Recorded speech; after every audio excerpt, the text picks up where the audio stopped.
Bonjour à tous, bonne année, bonne santé, j'espère que vous avez passé un bon réveillon de Noël, que vous avez été gâtés en cadeau parce que moi, j'en ai pas eu parce que j'ai pas d'amis et pas de famille. Et j'espère que vous avez bien mangé, vous êtes bien rempli la panse parce que moi oui, très beaucoup. Aujourd'hui nous allons parler de top, flop, série, manga. Oui, le titre est assez long parce que j'avais envie tout simplement de regrouper tout ce que je voulais dire mais dans une seule vidéo, histoire que ce soit quelque chose de concis, de volumique.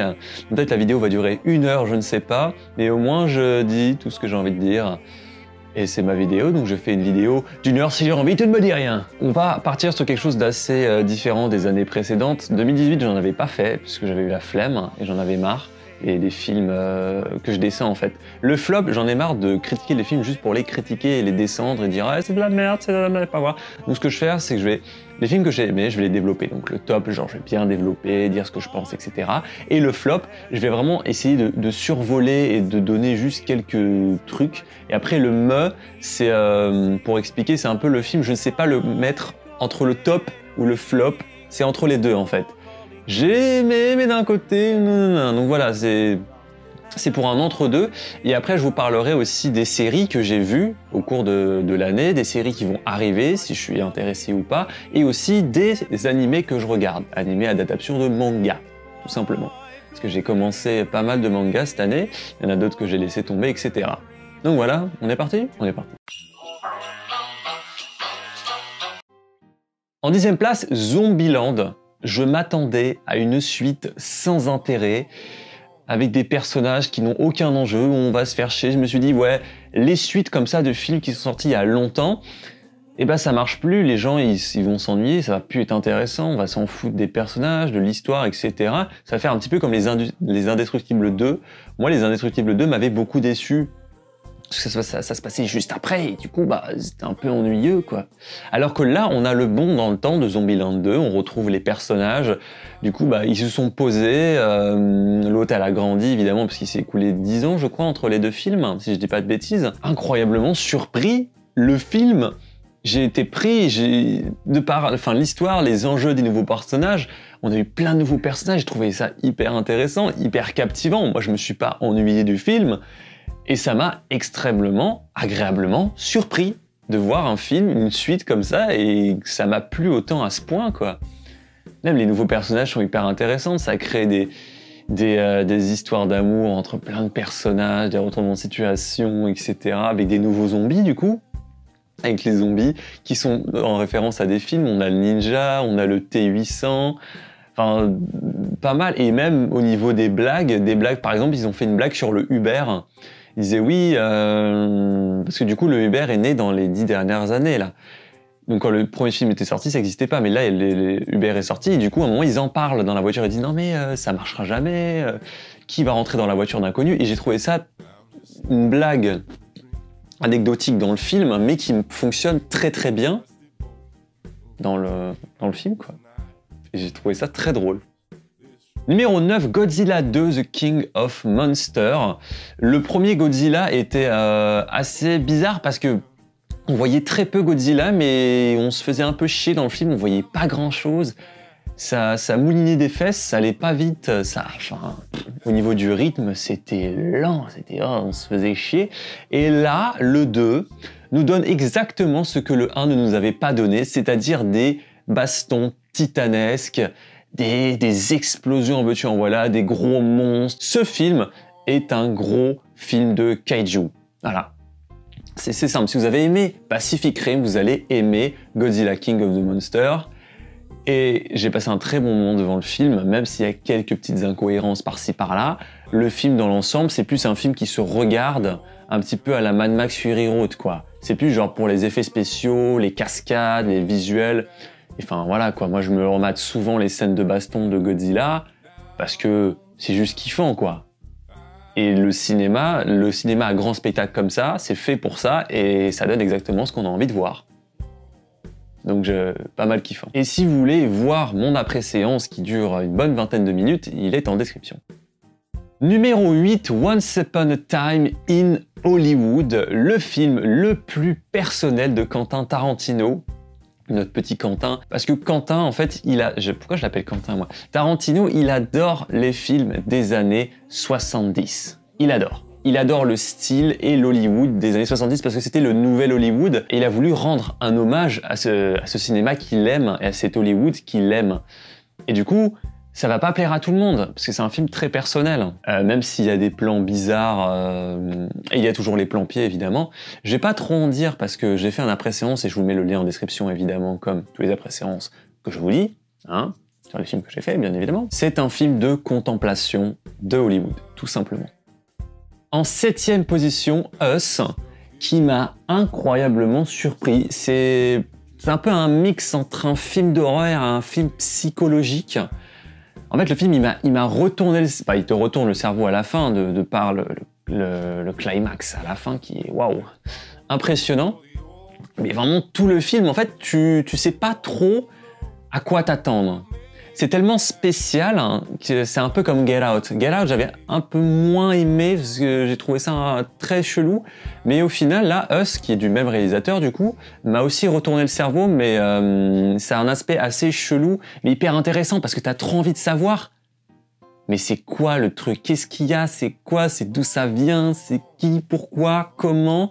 Au final, t'as pas énormément de réponses à la fin sur tout ça. Le film, rien d'y penser, ça me redonne des frissons quoi, parce que c'est tellement spécial et comme film, je pense que c'est le prochain stade un peu de l'évolution des films d'horreur.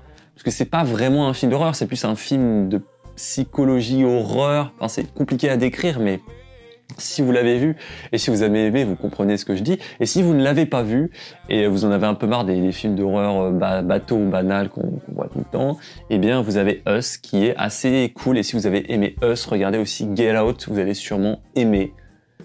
Et j'ai fini sur ce film, je pense. En 6e position, Green Book.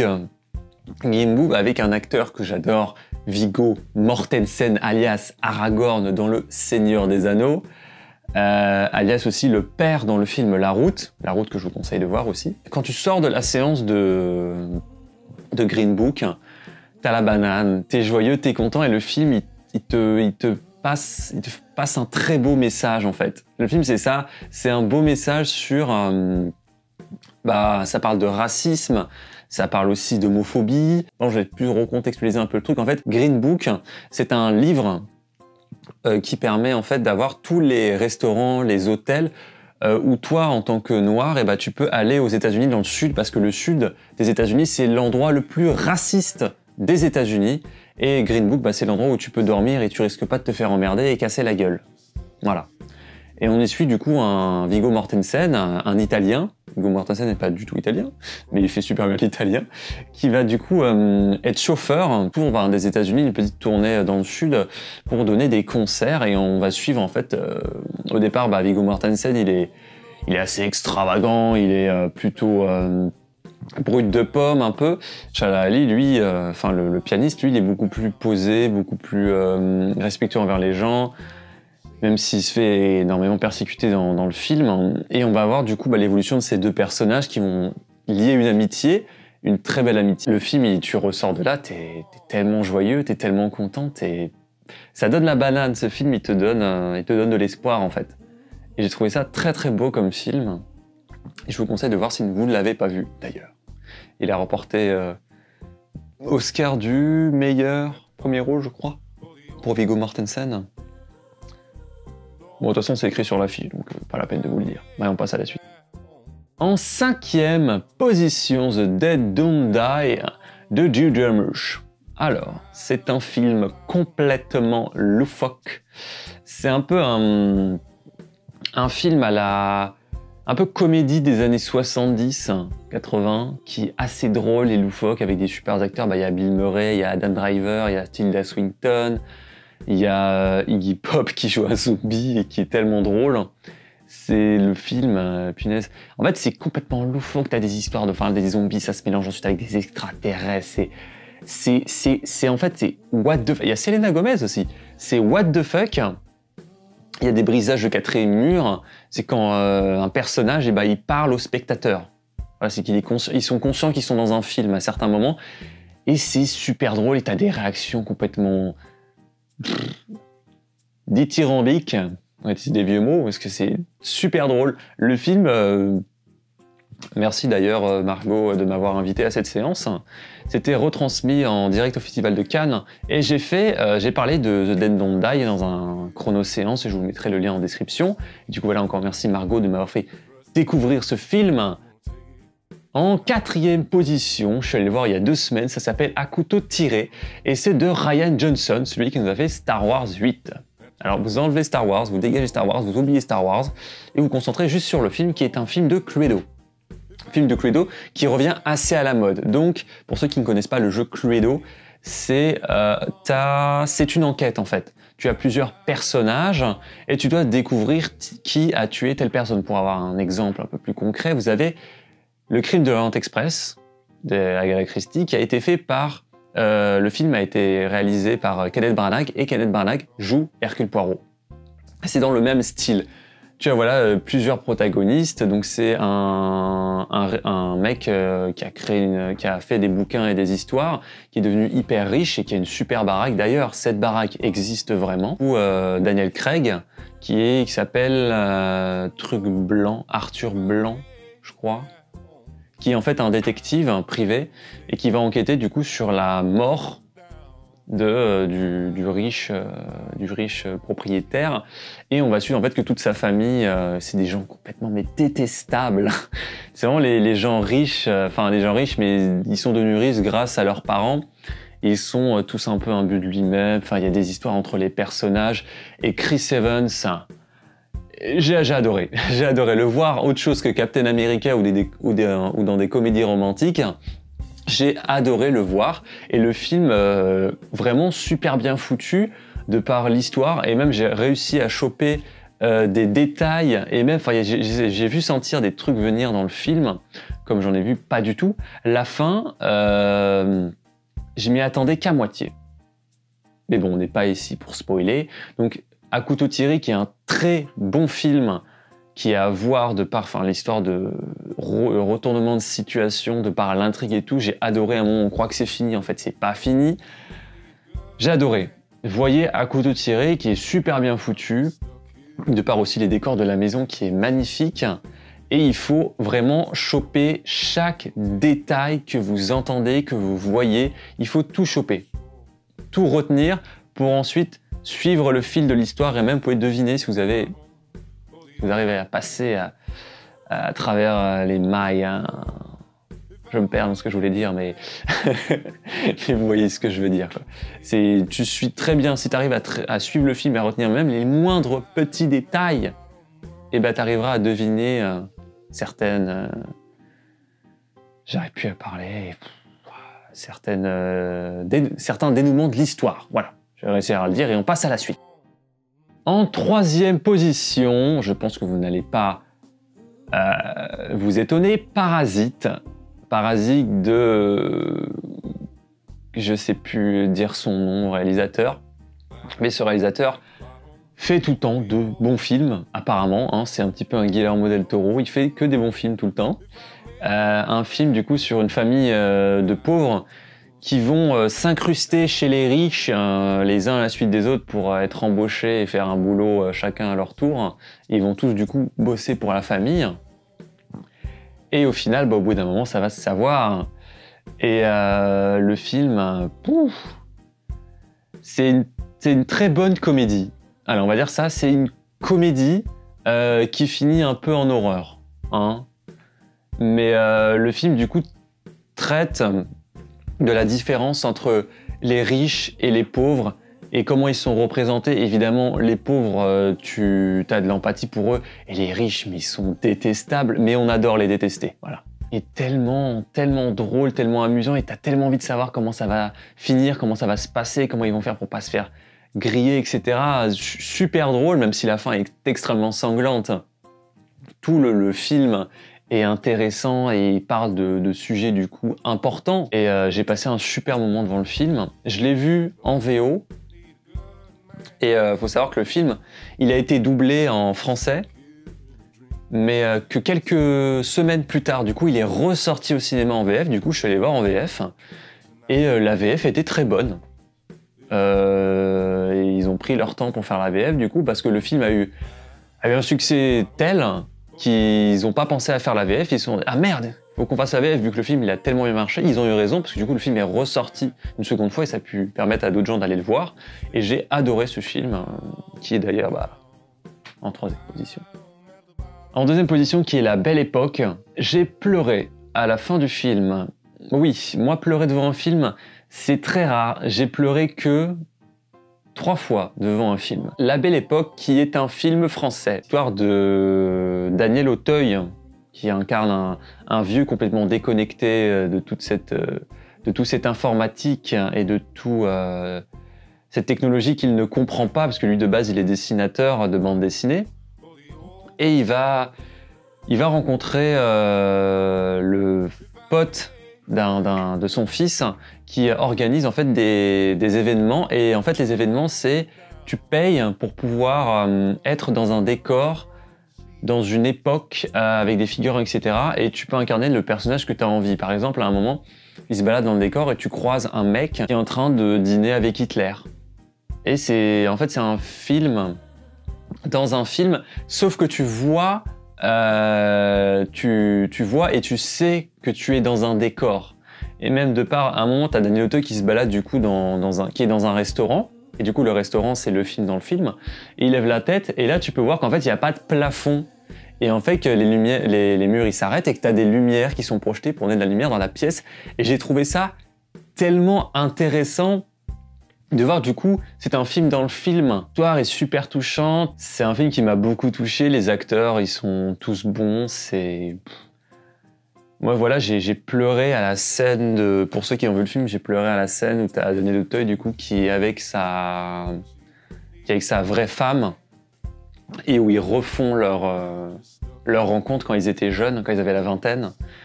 Et ça m'a tellement ému. Enfin, le film, je suis un côté très minimaliste dans la façon, de raconter une histoire ou même de la filmer. Un truc très minimaliste et simple qui fonctionne très très bien. Et le film, je suis tout de suite rentré dedans de par ça, quoi. C'est un film à voir, La Belle Époque, qui te bouleverse et qui est tellement beau, quoi. Et on va passer au premier film de ce top. Le numéro 1 est Rocketman. L'histoire d'Elton John. Et il faut savoir que Elton John a produit le film et qu'il a simplement dit « Vous faites un film, une biographie sur moi et vous gardez tout, les bons comme les mauvais moments, ce qui fait que tu vois, il n'y a pas de, il y a pas de filtre. Et le début te met direct dans l'ambiance, quoi. En plus, l'acteur qui joue Elton John lui ressemble énormément, c'est Taron Egerton, le mec de Kingsman, qui a joué dans Robin des Bois, qui est une vraie merde, avec Jamie Foxx. Et là, il lui ressemble, mais tellement. De part de la façon, même de la façon de se comporter dans la gestuelle, etc. Il faut savoir aussi que Taron Egerton a appris à chanter, a appris à faire du piano, tout ça pour le film, parce que c'est lui qui reprend même tous les titres qu'il chante, et c'est lui qui chante pendant le film. Et je vais comparer ça à Bohemian Rhapsody, c'est juste du playback. Rami Malek n'a pas appris à chanter, donc son Oscar ne le mérite pas vraiment. Parce que tout ce qu'il a fait, c'est lever le poing en l'air, de dos, c'est tout ce que j'ai vu d'exceptionnel. J'ai pas aimé Bohemian Rhapsody. Voilà, tout simplement. Et j'ai adoré du coup Rocketman, qui te raconte la vie d'un gars qui veut devenir chanteur et qui va rencontrer des gens, en abandonner certains, croiser d'autres, qui a une famille horrible, mais tellement horrible. Et t'as de l'empathie quoi pour ce mec et tu vois les bons comme les mauvais moments. Et voilà, le film il commence, tac, les portes s'ouvrent, il arrive dans un groupe de parole, il dit voilà, je suis alcoolique, je suis un drogué, et je suis homosexuel. Et voilà, le film t'envoie ça à la gueule. Et waouh! Et tout le film, ce film c'est aussi une comédie musicale parce que t'as peu de musiques qui sont extradigétiques. C'est plus des musiques intradigétiques. Intradigétique, ça veut dire que, imaginons, je mets une musique, j'allume la radio, je mets une musique, c'est une musique intradigétique, parce que c'est à l'intérieur, c'est compris dans le film. Si c'est une musique extradigétique, on a une scène triste et on a une musique qu'on entend de fond, et ben c'est une musique extradigétique, parce qu'elle fait pas partie de la scène. C'est quelque chose d'extérieur, c'est pour ça que c'est extradigétique. J'espère que j'ai été clair là-dessus. Et le film, du coup, t'as plein de danses, de chants, il y a tout le monde qui chante, que ce soit de son meilleur ami à son père, à sa mère. Il y a tout le monde qui chante et c'est génial, le film est beau, te fait passer un super message, tu ressors de là, c'est comme Green Book. Tu ressors de là, t'as la banane, t'as le sourire, t'as la pêche, ça se finit super bien. Et tu vois, du coup, la montée de l'artiste, la descente, la remontée, c'est beau. Ce film, waouh, il m'a fait tellement du bien quand je suis ressorti de cette séance. J'étais tellement bien, quoi. Il te met dans une sérénitude. Wow. Est-ce que j'ai tout dit? Te donne la pêche, voilà. Te donne la pêche, c'est ce que j'avais marqué, te donne la pêche. Et sinon, évidemment, j'en ai parlé un peu plus en détail, je vous mets le lien en description. Et maintenant, on va passer au flop.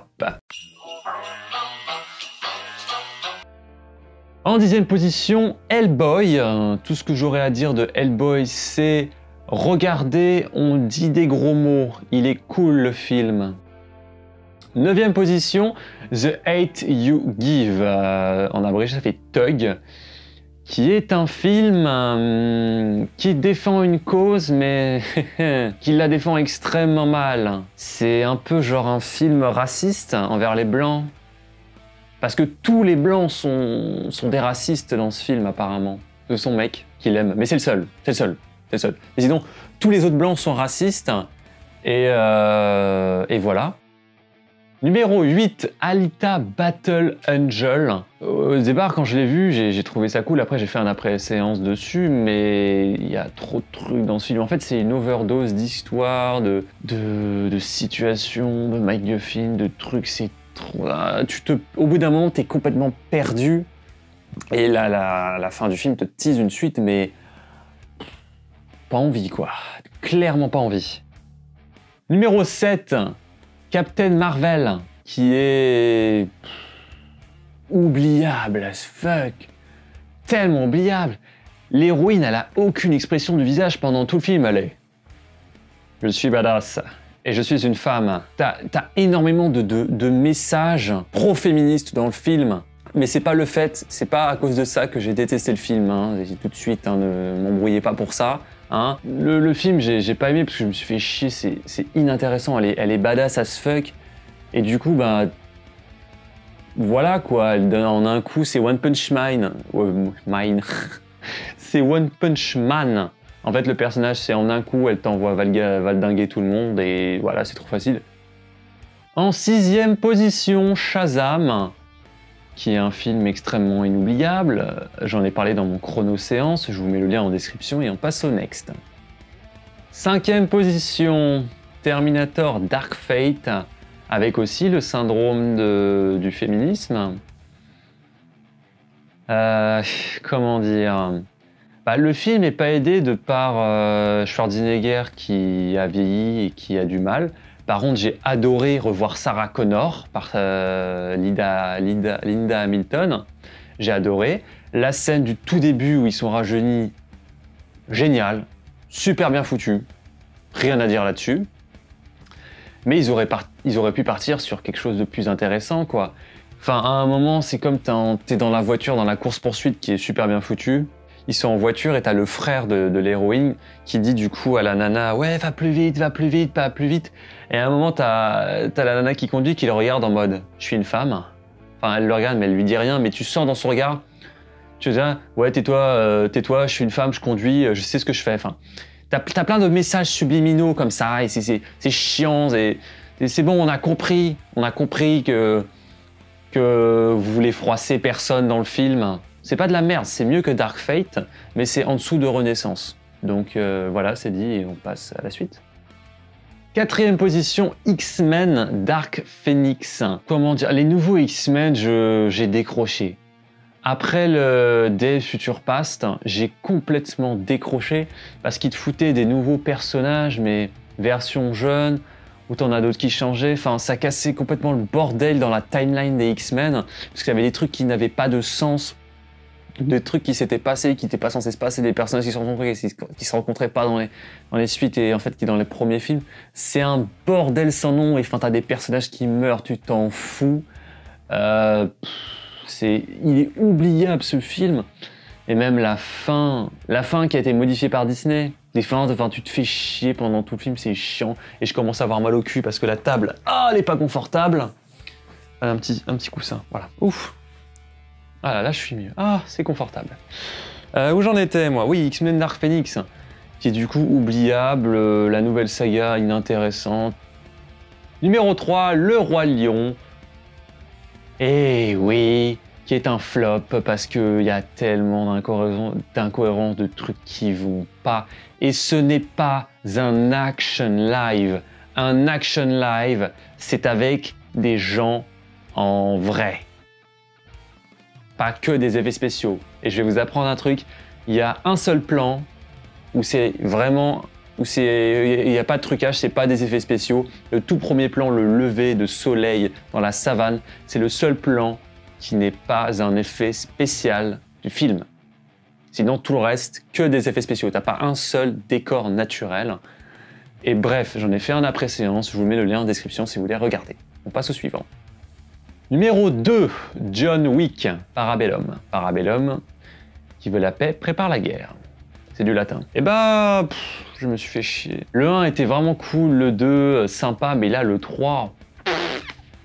je me suis ennuyé, mais je me suis tellement ennuyé. Les scènes de baston, en fait, elles sont interminables. Et à la fin, enfin, ça te tease encore une suite, mais qu'est-ce que vous voulez raconter d'autre, quoi? Le 3, c'était vraiment celui de trop. Voilà. Grave déçu. Passe au numéro 1. Maléfique 2, le pouvoir du mal. Alors, le premier était génialissime, où là, ils avaient pas fait... Là, c'était un Disney... où il reprenait l'histoire de La Belle au bois dormant et il le modifiait. Ça, je vous fascie avec ça, avec tous les Disney, là. Arrêtez de nous sortir le Roi Lion qui est exactement pareil, La Belle et la Bête qui sera exactement pareil. Enfin, je veux dire, voilà. Sortez-nous des sentiers battus. Le Maléfique était génial, en plus avec Angelina Jolie, qui était franchement une histoire super intéressante. De par, en fait, de base, la méchante, c'est pas une méchante, c'est une gentille de base. Et j'ai trouvé ça tellement intéressant. Et là, la suite, c'est la suite de trop. Cette suite n'a aucun sens. Enfin, j'ai trouvé ça mais sorti de nulle part. Où c'est complètement, enfantisé as fuck. Et j'étais tellement déçu. Je me suis dit, mais qu'est-ce que j'en allais voir, quoi.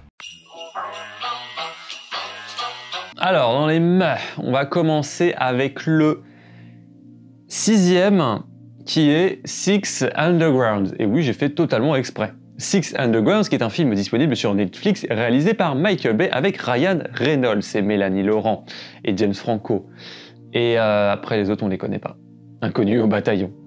Non mais oui, Ryan Reynolds qui joue... Il joue Deadpool. C'est, oui, depuis Deadpool, Ryan Reynolds, il ne joue les mêmes types de personnages. C'est-à-dire le beau gosse qui fait des blagues et qui est mystérieux. Voilà. C'est Deadpool. Et il sort des blagues tout le temps. C'est Ryan Reynolds, il fait que ça en ce moment. Et même les films à venir, là, c'est pareil. Même style de... sinon, le film, ça raconte quoi? Bah, c'est du Michael Bay, donc t'as des explosions toutes les 5 minutes. T'as des forts accords. Voilà. Le scénario, je peux comprendre. Tellement what the fuck. Trop what the fuck. Le mec qui fait du parcours, il s'appelle l'équilibriste. J'ai envie de tuer des gens. Le mec s'appelle le parcours et fait de l'équilibriste. Vous faites du Yamakasi. La fin avec l'histoire de l'aimant dans le bateau. Un aimant géant, j'ai trouvé ça what the fuck, mais j'ai trouvé ça génial visuellement, c'était génial et ça rendait super bien. Mais ouais, sinon le reste du film, quoi, c'est... Wow, on se fait chier un peu, quoi. Avengers Endgame. Alors oui, j'ai fait une après-séance où je disais que du bien du film. Et là, je me suis dit, Théo, calme-toi. il faut quand même redescendre sur Terre. Avenger Endgame était pas si ouf que ça. Parce qu'il était long, il durait 3 heures, il durait 3 heures pour rien. Et j'ai trouvé ça décevant. Et d'ailleurs, il y a le film Black Widow qui va sortir et qui se passe avant, vu que là, elle meurt dans Endgame. Et je vois pas ce qu'ils vont raconter. Enfin, le film s'appelle Endgame, mais c'est pas la fin, du coup. Mais ouais, Avenger, il y a que, en fait, la scène finale. Évidemment, Captain America qui récupère le marteau de Thor et qui casse la gueule à Thanos, c'était hyper kiffant et jouissif.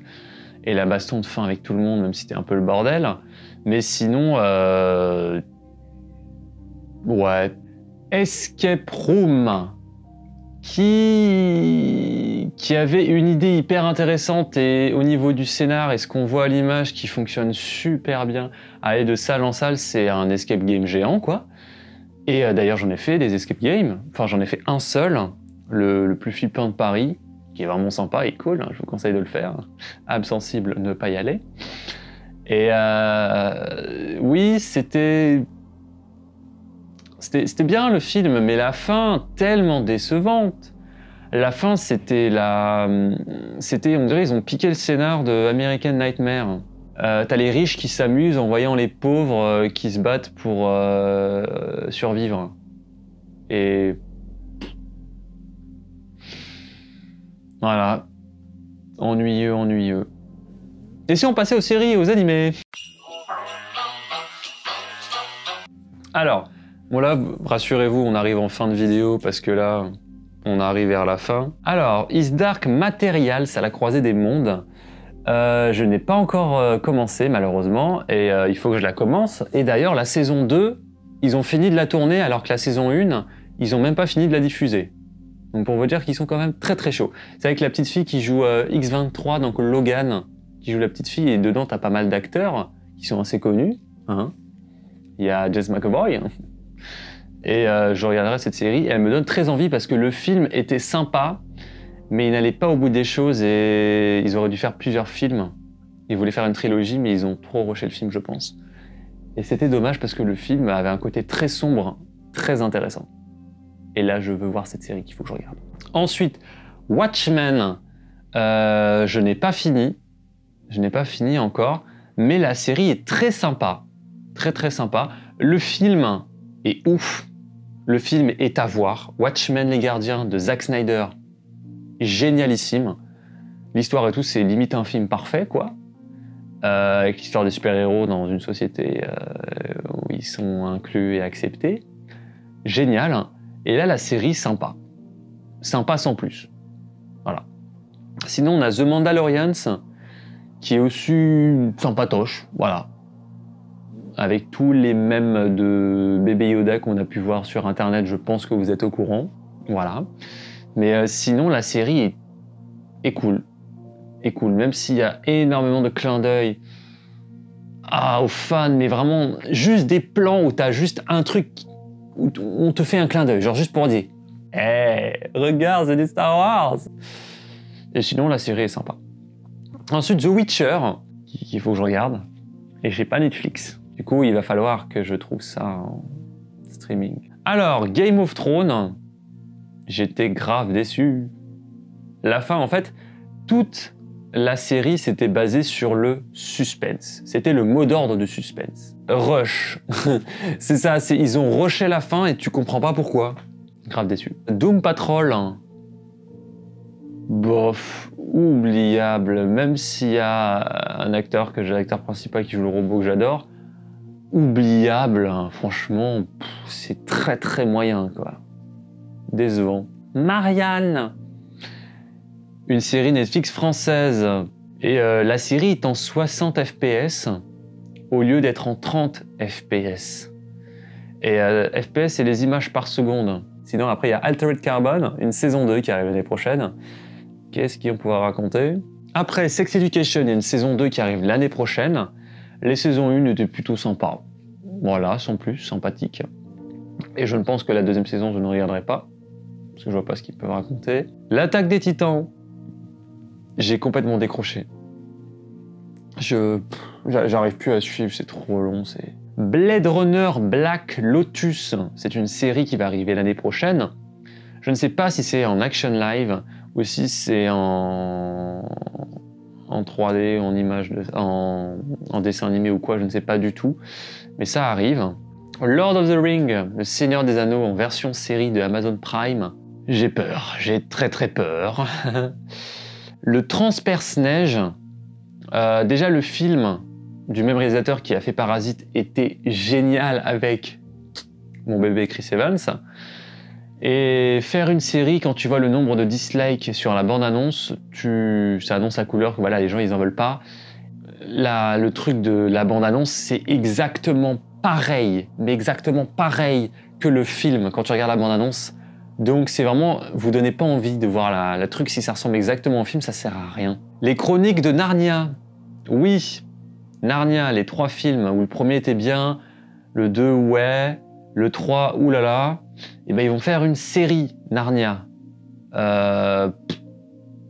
Ouais, si vous racontez la même chose, je vois pas l'intérêt. Sinon, pour revenir à Disney, la série She-Hulk que je ne regarderai pas, The Falcon and the Winter Soldier que je ne regarderai pas, WandaVision que je ne regarderai pas, une série sur Hawkeye aussi que je ne regarderai pas, et pour rester dans le Disney, il va y avoir une série sur Obi-Wan Kenobi, et cette série se passerait pendant l'Ordre 66 qui sera donné par l'empereur Palpatine. Du coup, rappelez-vous, l'Ordre 66, c'est les clones qui tuent tous les Jedi. Je ne sais pas. Je ne sais pas. Le fan en moi voudrait voir ça, mais la raison me dit que faut arrêter avec Star Wars. Faut arrêter de traire la vache, là. La pauvre. La poule aux œufs d'or, elle arrête pas de pondre, faut arrêter. Faut complètement arrêter, faut passer à autre chose. Voilà, j'allais faire vraiment parler de tous les films, toutes les séries, et aussi vous donner quelques infos pour l'année prochaine. Hein. Donc l'année prochaine, il y aura peu de vidéos. S'il y a des vidéos qui sortent, ce sera vraiment des grosses vidéos. Et le sondage arrive en début d'année prochaine, ne vous en faites pas. Mais sinon, voilà, il y a plein de gros projets qui arrivent l'année prochaine, que ce soit web-séries, courts-métrages, vidéos un peu plus longues où je parle de cinéma. Et je vais refaire une série de vidéos sur questions ciné, parce que vous avez été pas mal à aimer. Hein, du même style que pourquoi les sièges sont rouges, pourquoi les films sortent le mercredi, pourquoi on mange du popcorn au cinéma. Je vais en refaire comme ça parce que j'ai adoré les faire et vous les avez aimés, donc j'en ferai d'autres. Hein. Dans toujours le même cinéma, bien sûr, parce que c'est un plaisir de tourner dans ce cinéma. Ils sont hyper cool, donc j'en ferai d'autres. Hein. Et sinon, je vous souhaite une magnifique, une meilleure, une génialissime bonne année. Sur cette vidéo en 2020, en 2019. Moi, je vais faire grosse soirée pour le Nouvel An. J'espère que vous aussi, vous faites quelque chose pour le Nouvel An. Soirée entre potes, pépouses, ou alors grosse soirée dans une villa, château, yacht, etc. Tutti quanti. Et on se dit à l'année prochaine. On l'a fait chaque année, hein, mais bon. Bayonette Cachoune.